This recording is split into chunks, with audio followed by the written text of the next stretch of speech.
পুজো উদ্বোধনে গিয়ে হিজাব বিতর্কে মমতা বন্দ্যোপাধ্যায়, এবার মমতাকে সরাসরি আক্রমণ শুভেন্দু অধিকারীর।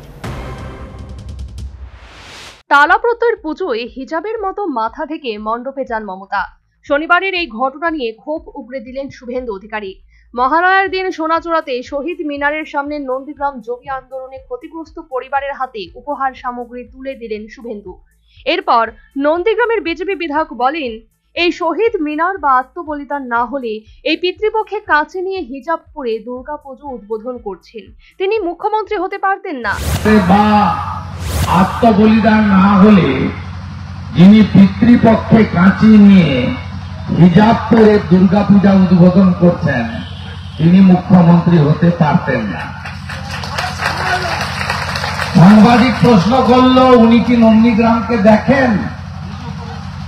আমি বললাম, হেরে যে পালিয়েছে তারপর থেকে তোমার দেখা নাই রে, তোমার দেখা নাই। বিজেপি নেতা আরো বলেন, নন্দীগ্রামে 10ই নভেম্বর 2007 সালে নিখোঁজ পরিবারদের আইনি লড়াই করে 6 মাস আগে হাইকোর্টের অর্ডারে ডেথ সার্টিফিকেট নিতে হয়েছে। এটাই পশ্চিমবাংলার মুখ্যমন্ত্রী নন্দীগ্রামের শহীদ পরিবারকে উপহার দিয়েছে। একটা ডেথ সার্টিফিকেট দেয়নি, হাইকোর্ট করতে হয়েছে, আইনজীবী দিতে হয়েছে। আইনজীবীদের খরচ তিনি দিয়েছেন বলে দাবি করেন Suvendu. Bureau report, news vanguard. The whole square equals a square, b square, 2ab times up. 5 more minutes there.